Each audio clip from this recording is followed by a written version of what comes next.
You know that scene from Zindagi Na Milegi Dobara, where Arjun's underwater and everything suddenly goes quiet? Yeah, that's what it felt like the first time I truly listened to my classic 350 at a red light. Not just heard it, listened. No honks, no rush, just that slow, rhythmic thump like a heartbeat under my seat. It was around 9 p.m. I was riding back from ECR, East Coast Road, for folks outside Chenmin. Empty stretch. Moon was hanging low. That sea breeze was making my t-shirt flutter behind my riding jacket. I'd pulled over near a tea kadai for a cutting chai. And when I started the bike again, I didn't rev it. I just let it idle. And man, that low rev beat between 1000 and 2000 RPM, it felt like the bike was breathing with me. Like it had lungs. Like it was alive. Now I know these new gen J series classics, they're smoother, quieter, but that idle thump, still there, still heavy, still putting a grin on my face. I remember Uncle Raghu. He is this old school Bullet 350 guy. Grey beard, steel bangles, the works.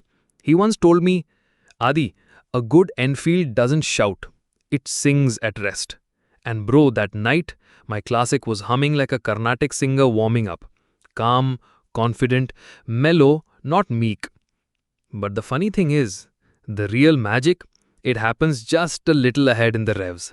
From 3000 to 5000 RPM, that's where the soul of the bike lives. That's not just engineering, that's emotion, man. You open throttle gently and the engine starts to rumble. Not roar, rumble. There's this beautiful moment where the exhaust note deepens. It's like going from a cheap speaker to a proper vinyl turntable. You feel it in your gut. It doesn't vibrate like a massage chair anymore. No. It whispers through the pegs, hums in the bar ends, and sort of talks to your boots. On the highway, say you're cruising at 75-80 kilometers per hour in fifth. This is the zone, boss. No buzz, no fight, just rhythm. The bike flows. It's like floating on a slow-moving river. And you know what's mad? Even when you go past 5000 RPM, like really twist it for a quick overtake, it never panics. It doesn't scream or rattle your kidneys. It reminds you though. A soft buzz comes into the pegs, not intrusive, just like the bike saying, hey, easy that, I'm not meant for sprinting. I mean, fair play. This is not a KTM, not a screamer. It's a storyteller, a time traveler, a bloody gentleman in boots. Above 6000 RPM, yeah, okay, things start getting edgy. That polished exhaust note turns a bit flat, less thump, more hum. The engine, it'll still go no doubt, but it starts sounding like it's working, not enjoying. Kinda like me doing squats on a Monday morning after weekend biryani. It can do it, but it doesn't want to. And that's fine, macha. This bike was never about redline chasing. It was about sunrise rides, tea breaks under banyan trees, that slight head tilt when someone on the road asks, bro, is that the new classic? You nod, you smile, you touch the tank, because it's more than a motorcycle now. It's your heartbeat, your background score. And those little vibrations, they're just the music between the gears. You ever notice how some bikes, they shout for attention? Not the classic 350. This one just shows up. Like that one quiet guy in college who didn't say much but had stories that could shut down an entire adda. It doesn't need to be loud to be felt. I was riding through Bandipur last winter. Cold mist, early morning, not a soul on the road except a couple of deer crossing like they owned the damn highway. Helmet visor was fogged up, fingers were freezing. But the engine, that thing was warm. It was sitting right in that 3500 to 4500 RPM zone, just cruising like a monk on vacation. That's the sweet spot, man. You twist the throttle, it pulls. Not like a horse race, more like a bullock cart with NOS. There's weight to the acceleration, a kind of groundedness. Like the bike knows where it's going, even if you don't. That morning, I hit a bit of an uphill curve, blind bend, bit of gravel, shit your pants type moment. Instinct said brake, heart said throttle. And the classic? It just thumbed through. Didn't wiggle, didn't whine. Now yeah, I could feel a light vibration through the pegs, not the bloody hell my legs are tingling kind. More like a drummer tapping to the beat. A subtle reminder that the engine still got oil flowing, gears meshing, and a soul thumping. People keep asking me, bro, has the J series killed the old school feel? And I always tell them this: it hasn't killed it, it's just matured it. Old UCE engines, they were like teenagers on Red Bull. Lot of noise, lot of shake, zero control. This J series, it's grown up. Still throws a tantrum at high revs, but now it knows when to shut up and enjoy the ride. Take it past 5000 RPM though, and yeah, the game changes. The exhaust starts to sound a bit breathless, like it's trying too hard to keep up. You'll feel that buzz climb up your spine. If your gloves are thin or your boots aren't padded, you'll know. It's not angry, just uncomfortable. And I swear on my riding gloves, that's the moment when the bike is basically saying, Adi, don't try to make me something I'm not. I remember I once tried to push it chasing my brother who was on the Himalayan 450. We were on the outskirts of Coorg, twisty roads, wet leaves, post-train sludge. He's zipping through like he's bloody CS Santosh. And I am here 5500 RPM, classic groaning like a grumpy uncle waking up from a nap. It was doing it, but not happily. So I backed off, dropped to 70, slotted into 5th, and just let go. And what came next? That perfect rumble again. That pulse returning to the bars, that feeling of, yes, this is where I belong. The bike teaches you things, bro.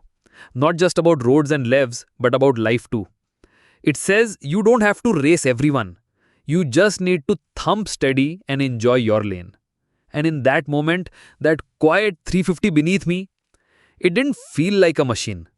It felt like an old friend, I've ridden other bikes reminding me to breathe. Test rode a Duke once, whole thing felt like a caffeinated squirrel on crack. Fast, sure, but zero vibe, no memory. It's like comparing EDM to old school rock. One's a rush, the other's a religion. And the classic 350? It's bloody Led Zeppelin on two wheels.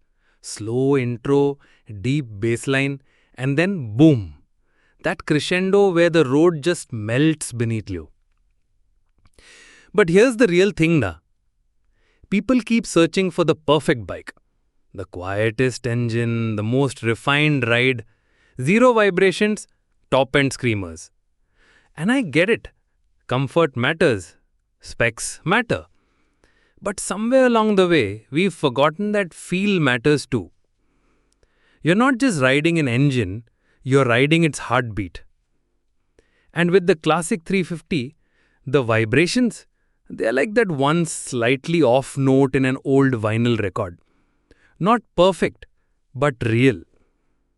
Because here's what I've learnt after all the chai breaks, broken tarmac, sunset halts, and rain-soaked jerseys. The magic of this bike isn't just in how it performs. It's in how it responds. At idle, it's a lullaby. At mid-revs, it's a story unfolding.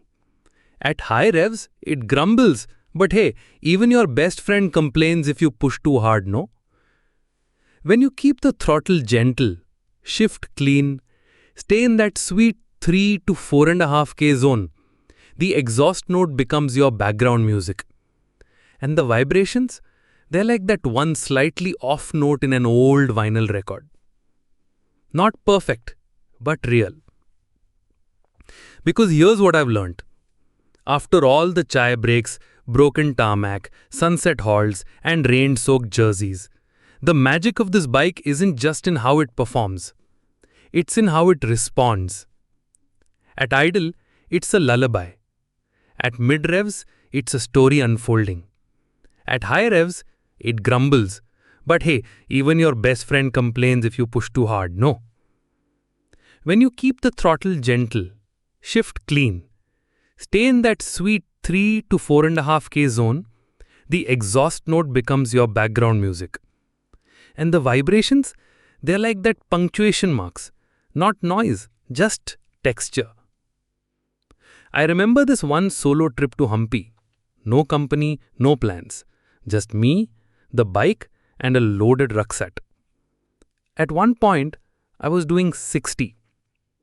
No music, no podcasts, just the classic humming beneath me.